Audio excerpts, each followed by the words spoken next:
The sun rose slowly over the valley of Nakora, a small village surrounded by green hills and endless fields of millet. Each morning, the drums echoed across the land, greeting the newborn day. Women stepped out of their huts with calabashes balanced gracefully on their heads, children ran barefoot on the red earth, and the men gathered, ready for the day's labor in the fields. But behind this daily rhythm, the people carried an ancient fear, the legend of the black bird. The elders told the story. Long ago, a hunter of Nakora broke a sacred vow made to the ancestors. In punishment, the spirits unleashed a monstrous bird, its wings as vast as the night, its cry sharper than thunder. It blotted out the sun and brought death to the land. From that day, it was said, if anyone in the village ever broke a promise sworn to the ancestors, the black bird would return. That morning, Ebo, a man in his 40s, stepped out of his hut. His broad shoulders spoke of years of hard labor, but his eyes revealed the weight of worry. For months, the harvests had been shrinking, and feeding his family had become a daily struggle. At his side was his daughter, Amma, 15 years old. Amma was bright, kind, and beloved in the village. She carried the gentle wisdom of her late mother and shared with her father a bond so strong that nothing seemed able to break it. "Father," Amma said, balancing a calabash of water on her head, "why did you stay awake so late last night?" Ebo hesitated, his voice heavy when he finally spoke. "I was thinking, my daughter, thinking of our future. Times are hard. The harvest is failing us, and our debts grow heavier each day." Amma frowned. "But we've survived hard seasons before. The ancestors always watch over us, don't they?" Ebo turned away, silent. For weeks, strangers had been visiting Nakora. They had offered him silver and food in exchange for cutting down part of the sacred forest. With that money, he could feed his daughter, secure her future. Yet selling the forest meant betraying the ancestors. That evening, the villagers gathered around the great fire in the square. The drums fell silent, and the griot, his voice rough as dry wood, raised his hands.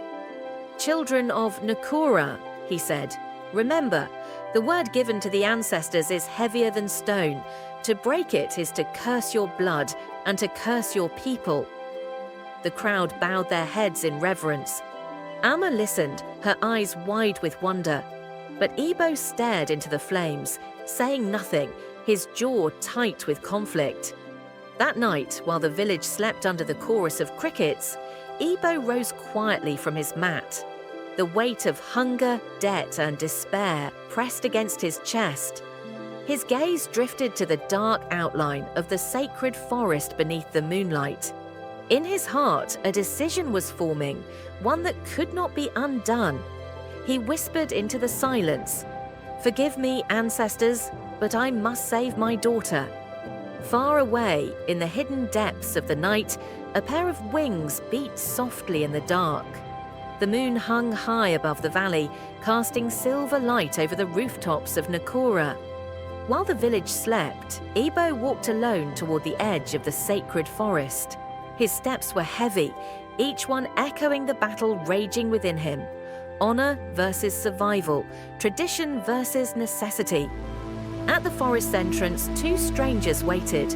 They were outsiders, tall men with pale faces and sharp eyes. They wore long coats despite the heat and carried strange tools of iron at their belts. They had come from the city, offering wealth in exchange for the sacred wood. The tallest one stepped forward. "Have you decided, Ebo?" he asked in a tongue that twisted oddly in the night air. Ebo's chest tightened.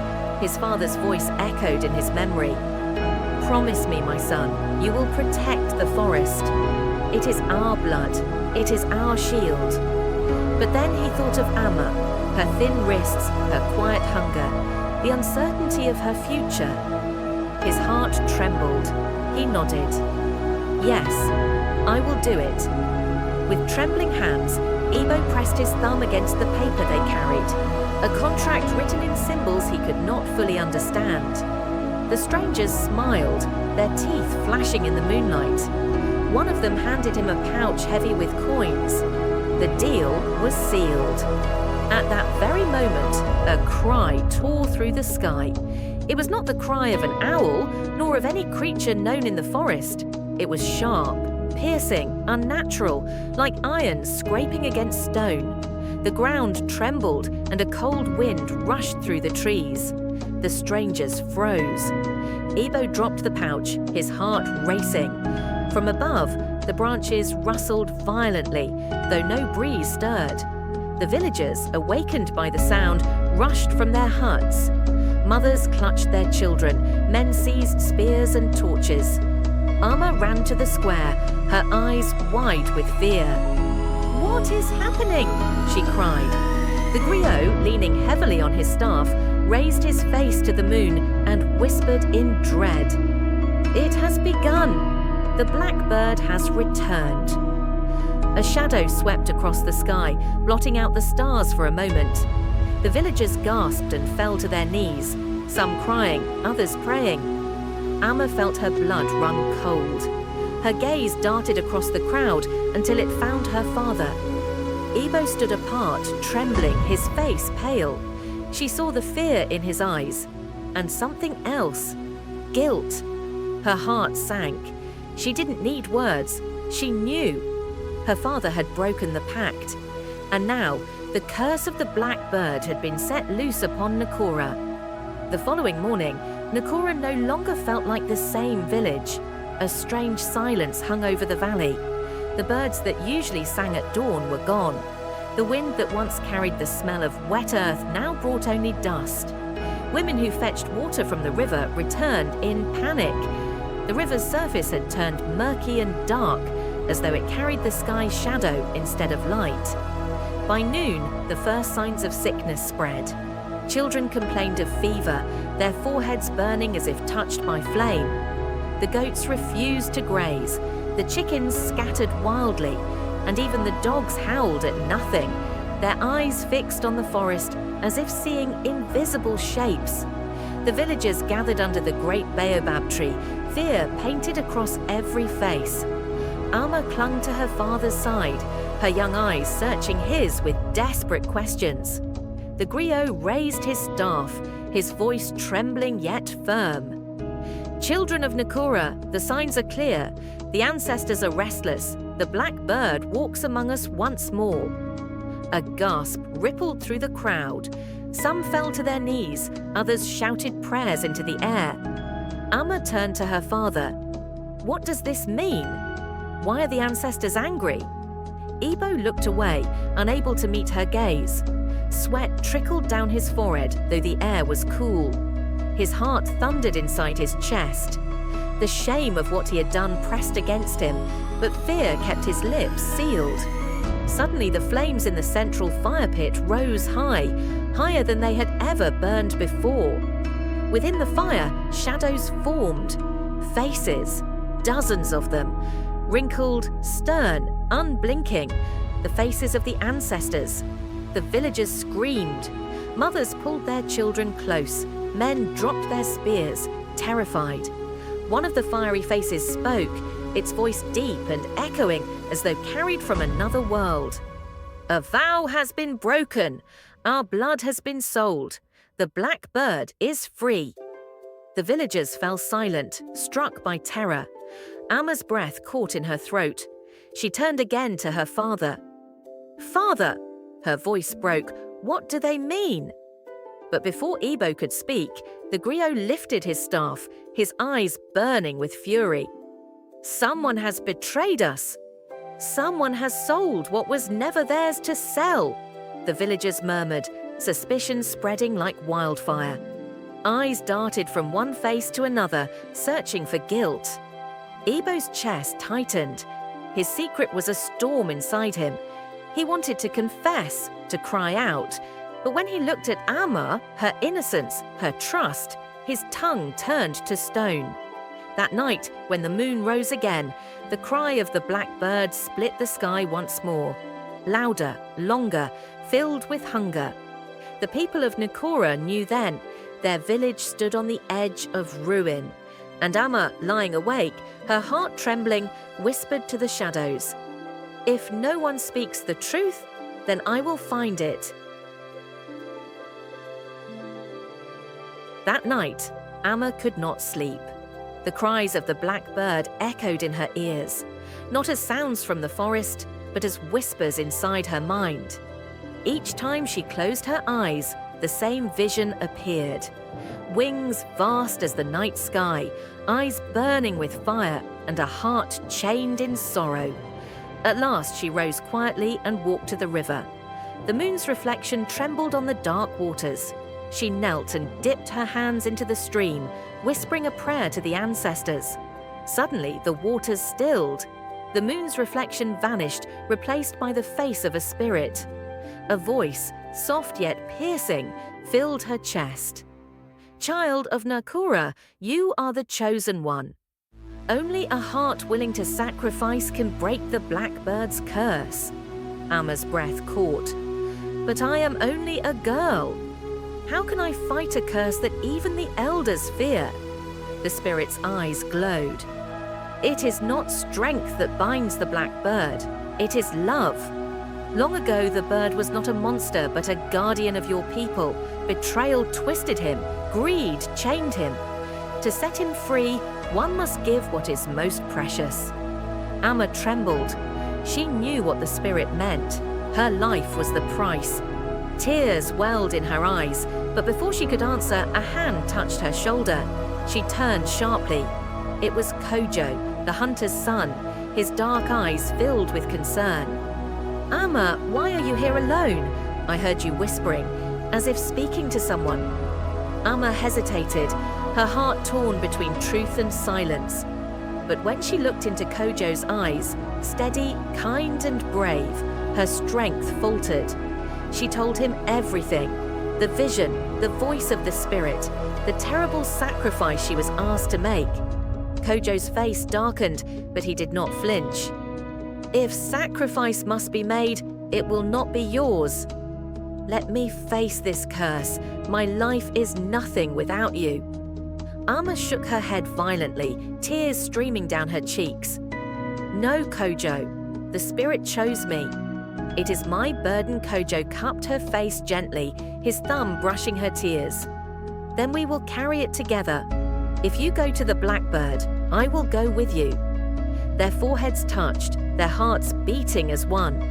For the first time in days, Amma felt a spark of hope, born not from the ancestors, not from spirits, but from the fire of love. Yet deep inside, she knew, when dawn came, their path would lead them to the heart of the forest, and to a destiny that demanded blood.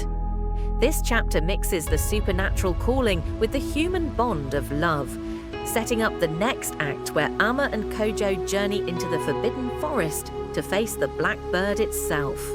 The temple trembled around Amma and Kojo, the air thick with tension and the scent of wet stone.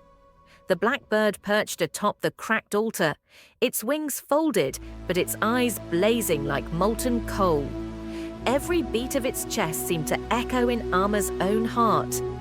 Amma stepped closer, her courage solidifying despite the fear clawing at her throat. "Tell us, why are you cursed? Why must the village suffer?"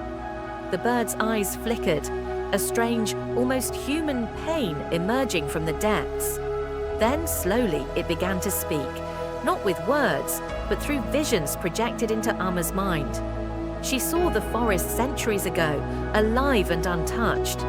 She saw a young guardian of the people, a man of honor who had been betrayed by greed. The bird was once his spirit, bound by the ancestors to protect the village forever. But when the people, or their descendants, broke the sacred promises, his spirit became twisted, feeding on sorrow and fear instead of hope. Amma staggered back, overwhelmed by the story. You were protecting us," she whispered. The blackbird's wings quivered.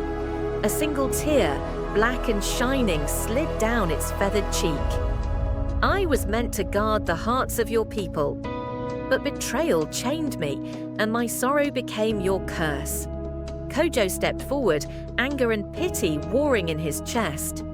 "We did not know. Father, everyone, we were blinded." The bird's gaze softened, but the chains carved into the altar rattled violently. Its voice, now low and trembling, spoke directly to Amma. "Only one willing to give their most precious gift can release me.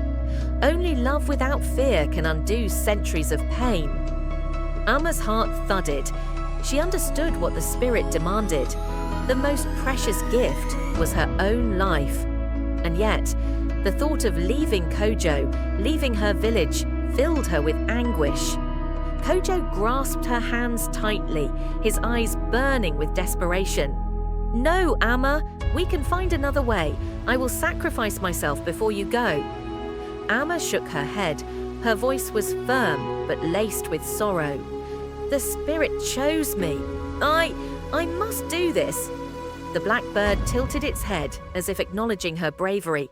Then it unfurled its vast wings, shadows crawling across the walls like living darkness. The chains around the altar glowed, unraveling one by one, breaking centuries of bondage. Amma raised her hands, closing her eyes. She whispered a prayer. "I give myself so that the sorrow may end. I give my heart so that love may remain."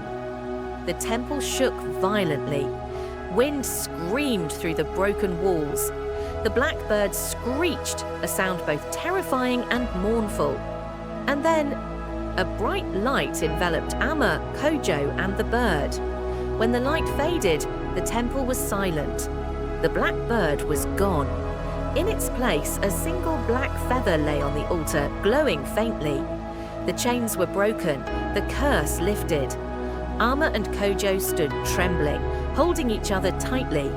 The weight of centuries of sorrow had been lifted, but at a cost they did not yet understand.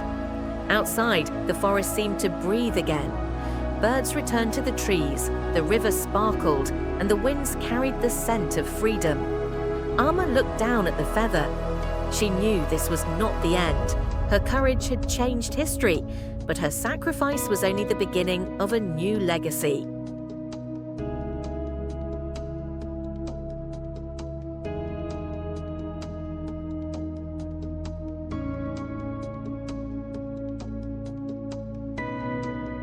The forest of Nakora seemed reborn. The first light of dawn spilled through the trees, painting everything in gold. Birds chirped once again, their melodies delicate but filled with life. The river sparkled as if reflecting the joy of the land itself. Amma and Kojo emerged from the temple, exhausted but alive. Amma clutched the single black feather that remained, the symbol of the blackbird's freedom and the lifting of the centuries-old curse. She looked around, seeing the forest vibrant again, feeling the weight of responsibility slowly lift from her shoulders.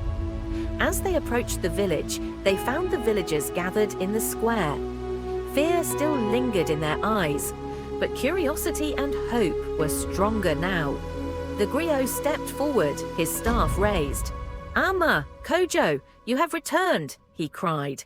The villagers rushed forward, some trembling, others weeping with relief. Mothers hugged their children, men embraced one another. The curse had ended. Amma raised her head, her voice steady but full of emotion. "The blackbird is free. The curse is lifted. We must never forget the promises we make to our ancestors. Love, respect, and honor will guide us, not greed or fear." Kojo stood by her side, pride and relief written on his face. "We face the darkness together. That is how we survive, and how we thrive." Abo, Amma's father, emerged from the crowd. His face was pale, haunted by guilt, but his eyes were filled with awe and pride. He knelt before Amma. "My daughter, you carried what I could not. You saved us all." Amma knelt to embrace him. "Father, we all must protect what is sacred." Together, the griot lifted the black feather high, letting it catch the sunlight. "Let this feather remind us. that courage, love, and sacrifice can undo even the darkest curses. Nakura will remember this day for all generations. The villagers cheered. The fields, once struggling, now promised abundance. The forest, once menacing and mysterious, was alive with beauty and song. Amma looked at Kojo and he smiled. No words were needed. The bond forged in the heart of the forest was unbreakable. They had faced fear, mystery, and destiny itself, and they had triumphed. That evening under the stars, Amma whispered a quiet prayer of gratitude to the ancestors. She knew life would never be simple and challenges would come again. But she also knew this truth. True courage is born not from avoiding danger, but from embracing it with love, faith, and honor. And in Nakura, the blackbird would never return because the hearts of its people had been set free. Epilogue: The Morale. The griot's voice carried across the village, echoing through generations. A vow broken brings sorrow, but a heart that loves without fear brings redemption. Protect what is sacred, honor your roots, and face the darkness with courage, and even the deepest curse may be lifted. Amma's story became legend, not just of fear or power, but of love, sacrifice, and the strength to honor one's heritage. And from that day forward, the people of Nakura lived with respect for their ancestors, and the blackbird became a symbol not of terror, but of wisdom and redemption. The story of Amma and the blackbird reminds us that life is a journey of choices, courage, and love. Sometimes the greatest strength lies not in power, but in the willingness to sacrifice for those we care about. Our promises, our heritage, and our hearts are treasures that shape not only our destiny, but the destiny of those around us. Remember, honor your roots, embrace your fears, and face life with love and courage. Because even the deepest darkness can be transformed into light when we dare to act with a pure heart. Let the story of Nakura live in your hearts as a reminder that every challenge holds a lesson, every sacrifice holds meaning, and every act of love has the power to change the world. If you enjoyed this story, don't forget to hit like, subscribe, and share to help us bring more amazing tales from Nakura and beyond. Your support keeps the magic alive. Thank you for being part of our journey.